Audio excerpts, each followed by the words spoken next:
It's time to take a look at what's happening around Wyoming for Monday, November 11th. I'm Wendy Corr, bringing you headlines from the Cowboy State Daily newsroom, brought to you by the Cowboy State Daily Morning Show with Jake. From 6 a.m. to 10 a.m. Monday through Friday, Cowboy State Daily's Jake Nichols takes you deeper into the stories that matter and keeps up with the news, weather, and sports in your part of Wyoming. Just tune in to cowboystatedaily.com and join the conversation. Well, each year on Veterans Day and again on Memorial Day, a small group of people will wind its way through the Mount Pisgah Cemetery in Gillette. It won't be difficult to see which graves belong to military veterans. But it's the forgotten soldiers that will be the focus of Campbell County Rockpile Museum tours on these days dedicated to America's veterans. That's according to Cowboy State Daily's Jackie Dorothy. These two volunteers from the Rockpile Museum came in and started getting the stories of the veterans for their sixth grade class. One of the pet projects they took on themselves was to get new headstones for all of these forgotten veterans. They started doing tours every Veterans Day and every Memorial Day. They would take groups of people and introduce them to the different veterans. There are more than 1,000 veterans buried at Mount Pisgah, dating back to the Civil and Spanish-American Wars. When a Grizzly is charging and milliseconds count, it's best to have a round already chambered in a defensive handgun.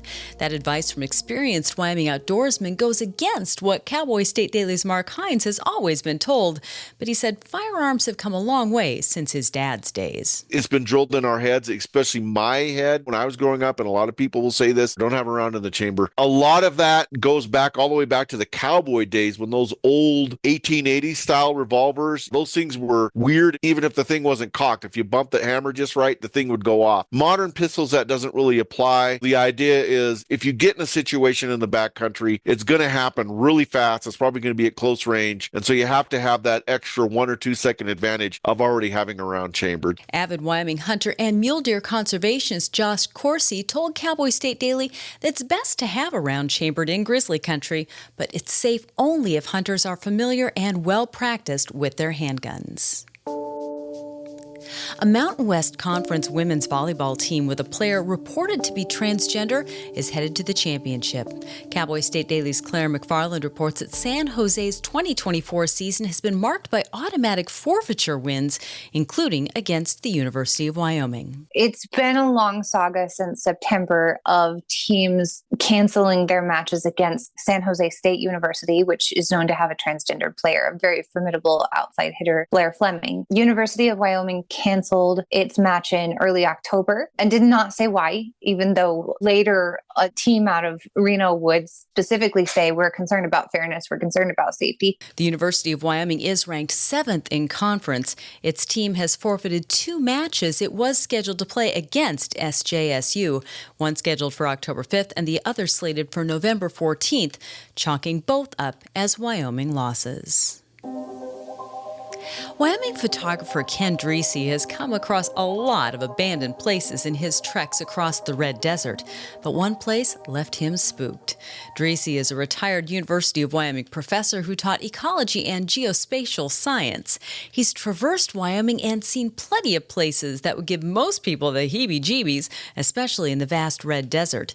Dreesy told Cowboy State Daily's Andrew Rossi what he saw and photographed in one particular location gave him a lingering sense of unease, and anyone who's seen his photos might feel the same. There was an upside-down car riddled with bullet holes. There was a full school bus with the windows shot out and open pages of the Bible. And the structure that drew them to it in the first place, this house, it was sided with pieces of billboards from Interstate 80. And the inside was filled with clothes, and the walls were covered with blankets as sort of makeshift information. So he said that he's been to lots of abandoned places. This is the only one he's ever seen in Wyoming that creeped him out. Creepy vibes aside, many people would see the strange abandoned property he encountered near Wamsutter as an eyesore in the Red Desert. But for Dreesy, abandoned properties add a unique element of beauty to the immense emptiness of the region. And now let's take a look at today's weather with Cowboy State Daily meteorologist Don Day. Well, after some badly needed moisture fell over the eastern counties of the state late Friday into Saturday, skies cleared out nicely across the state yesterday. A bit windy, but temperatures rebounding nicely. And as we start the week, Well, it starts off a little on the breezy side, but mild. But a cold front's going to be moving into western Wyoming later today and tonight. And late tonight and into the day Tuesday, we'll see some snow in Wyoming's western mountains and valleys. Scattered snow showers across central and northern Wyoming will develop with some wind in the south and some colder temperatures. It's a typical November pattern, some ups and downs. Be ready for this front to come in late tonight and tomorrow, although the impacts will be fairly minor. But if you're going over the mountain passes of the north and west, do watch out for some slick roads tonight and Tuesday. You can get Don's full forecast on the Cowboy State Daily website. I'll be back in just 15 seconds with more news. Open enrollment is here. Discover a range of low-cost plans from Blue Cross Blue Shield of Wyoming. Shop now to find the best option for you. Online, in town, in touch. We're right around the corner. Blue Cross Blue Shield of Wyoming. What's your plan?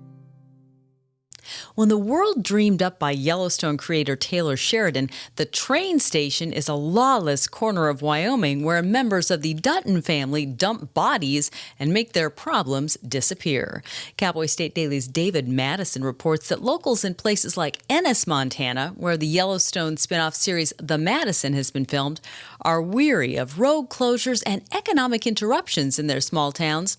And some in Ennis have made it clear they'd like to send The Madison to the train station and make the whole glitzy spotlight of network television disappear. Folks are of two minds in Montana about this. I think that there are definitely split opinions on the editorial, on the dramatic license that is taken by that series. But I think practically speaking, you can't deny that it's been a job generator. The Montana Media Coalition is asking for an expansion of the tax incentive so it can go from a $12 million incentive to a $50 million incentive per year. And they believe that will support extended growth and prevent Montana from losing this arms race where you have film-centric states like New Mexico and Texas. The Madison is reportedly about a New York family that moves to the scenic Madison Valley.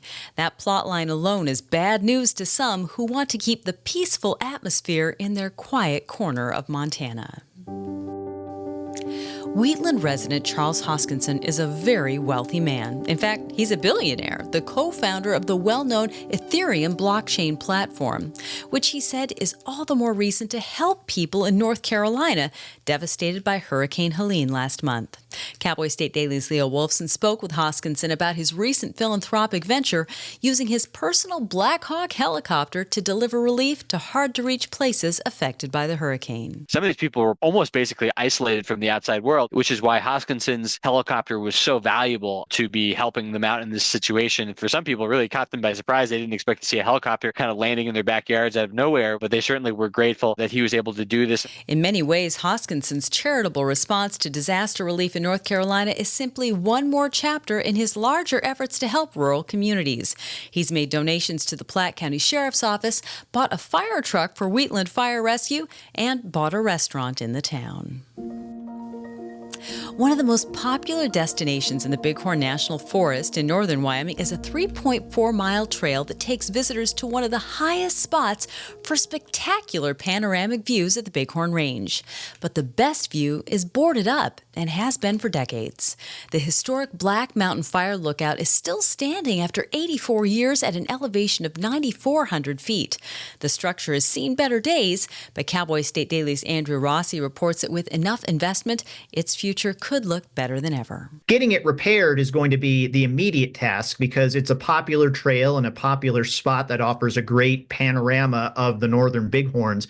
But Bighorn National Forest has converted some of its other cabins and lookouts into recreation rentals, so places where you can stay for a night and get wonderful vistas. So that's a really promising opportunity, but the Black Mountain Lookout is going to require a lot more investment and a lot of changes before it can even be considered as a recreation rental. Discussions on what could be done with the Black Mountain Lookout are ongoing. In the meantime, officials say the priority is ensuring the historic structure stays standing and somewhat accessible. And it's been nearly 30 years, but many in Wyoming still remember the time when the state Game and Fish Department director was caught fishing without a license. The incident happened near Rawlins in June of 1995 when a young game warden asked then-director John Talbot for his license, which touched off a scandal that led to the director's resignation. Cowboy State Daily's Mark Hines reports that the incident inspired famed Wyoming author C.J. Box to mirror it in his highly successful Joe Pickett series of novels. According to reports and allegations from the time, he tried to cover it up by forging a license. I talked to Jim Geringer, who was the governor at the time. I talked to Mary Kay Hill, who was one of his chiefs of staff. The problem was, from their perspective, when he tried to cover it up, then it became an ethical thing. C.J. Box did use that whole episode as inspiration. In his books, his character Joe Pickett issues a citation to the governor of Wyoming in the fictional Joe Pickett universe. John Talbot is not to be confused with another former Wyoming Game and Fish director, Scott Talbot, who retired honorably in 2019 and has no connection with the fishing license fiasco. And that's today's news. Get your free digital subscription to Wyoming's only statewide newspaper by hitting the daily newsletter button on cowboystatedaily.com. And you can watch this newscast every day by clicking subscribe on our YouTube channel. And don't forget to drop in on the Cowboy State Daily Morning Show with Jake Nichols, Monday through Friday from 6 to 10 a.m. Thanks for tuning in. I'm Wendy Corr for Cowboy State Daily.